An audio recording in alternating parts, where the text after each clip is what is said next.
Hey everyone, welcome back to the channel. If you're new here, don't forget to hit that subscribe button so you don't miss any of our future content. Today, we're diving into one of my favorite self-help books, The Subtle Art of Not Giving a FCK by Manson. This book is all about choosing what to care about and letting go of all the unnecessary stuff that drags you down.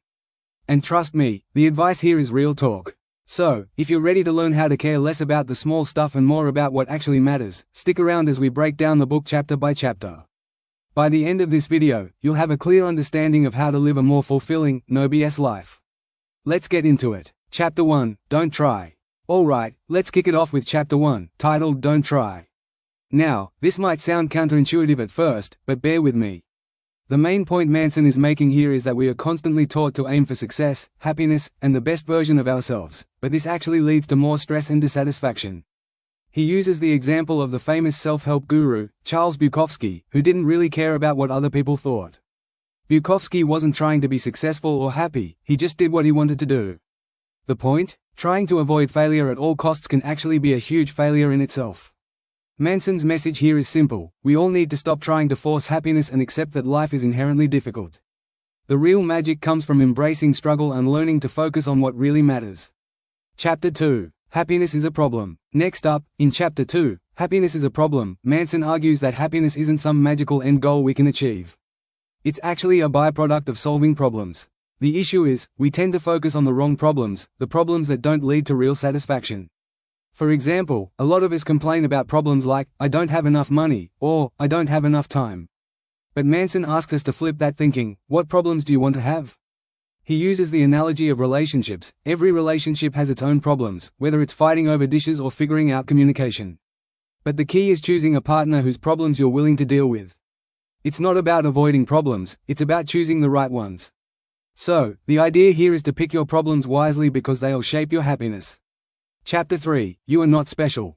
In Chapter 3, You Are Not Special, Manson tells us something we don't often hear: you're not as unique or special as you think. Ouch, right? But stay with me, because this is a liberating idea. The truth is, the more we believe we're special or entitled to extraordinary things, the more we set ourselves up for disappointment. Manson argues that trying to be unique often leads to unnecessary stress and unrealistic expectations. Instead, focus on what you can control and accept that you're just one of many who are dealing with life's challenges. He talks about how people, especially millennials, are obsessed with finding their passion and thinking that they're destined for greatness. But the reality is that most of us just need to do the work, confront our failures, and keep going. Chapter 4, The Value of Suffering. Chapter 4 is called The Value of Suffering, and it's about accepting that suffering is part of life. Manson argues that we choose our suffering based on the values we hold. If you value being perfect, your suffering will come from fear of failure. If you value honesty, your suffering will come from facing the truth, no matter how hard it is. He stresses that we're all going to suffer one way or another, so the goal isn't to eliminate suffering, but to choose the right kind of suffering that aligns with our values. He uses his own life story to show how choosing the suffering that comes with his values of writing and helping others is more rewarding than choosing the suffering that comes from things like fame or status. Chapter 5, You Are Always Choosing. Chapter 5 is You Are Always Choosing. This one is all about personal responsibility. Manson argues that we often feel like life is happening to us, but in reality, we are always making choices, even in situations where we feel powerless. He points out that the idea of victimhood is very common today. People feel like life's circumstances are entirely out of their control. But Manson flips that: even when things are difficult, we still have control over how we respond to them. A big takeaway here is that we need to own our choices, even the ones we don't want to make. Taking responsibility for your life, your actions, and your feelings is crucial if you want to grow and improve. Chapter 6, You're Wrong About Everything. Chapter 6, You're Wrong About Everything. In Chapter 6, You're Wrong About Everything, but so am I, Manson emphasizes that we don't have all the answers, and that's okay. In fact, accepting that we're wrong about many things is essential to personal growth. When we admit we don't know everything, we open ourselves up to new possibilities and better solutions. He also introduces the idea of beliefs, how our beliefs are shaped by our experiences, and how they influence our choices. But the key is to be willing to challenge your own beliefs, even when they feel true. This chapter is all about developing the humility to question your own thoughts and ideas. Chapter 7, Failure is the Way Forward. Moving on to Chapter 7, Failure is the Way Forward. Here, Manson explains that failure is not something to avoid, it's actually a necessary part of growth. In fact, failure is how we learn and improve. He shares a few examples of famous people who failed over and over again before they found success. The key is to not be afraid to fail, because every time you do, you're getting closer to where you want to be. Instead of fearing failure, Manson says we should embrace it, learn from it, and use it as a stepping stone to success.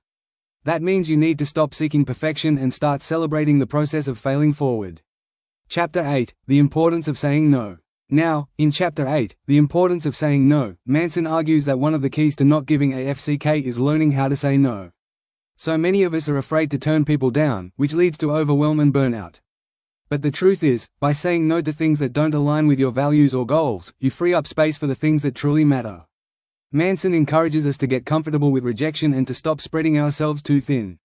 Saying no is actually saying yes to what you really care about. Chapter 9, And Then You Die. Finally, in Chapter 9, And Then You Die, Manson wraps things up with a hard truth: we're all going to die, and that fact should be motivating. He encourages us to think about our mortality regularly because it forces us to prioritize what truly matters. By reflecting on our limited time, we can stop stressing over the trivial stuff and focus on the things that bring us meaning and fulfillment. It's a brutal yet freeing realization that life is short, so spend your time wisely on things that truly matter to you. And that's a wrap on The Subtle Art of Not Giving FCK by Mark Manson. I hope this breakdown helps you get a clearer idea of the key takeaways from each chapter. If you've read the book, what did you think of it? And if you haven't, I highly recommend giving it a read. It's full of no-nonsense advice that can change the way you approach life. If you enjoyed this video, make sure to give it a thumbs up, comment below with your thoughts, and share it with someone who could use a little less stress and a little more clarity. And, as always, don't forget to subscribe for more deep dives into life-changing books. Thanks for watching, and I'll see you in the next one.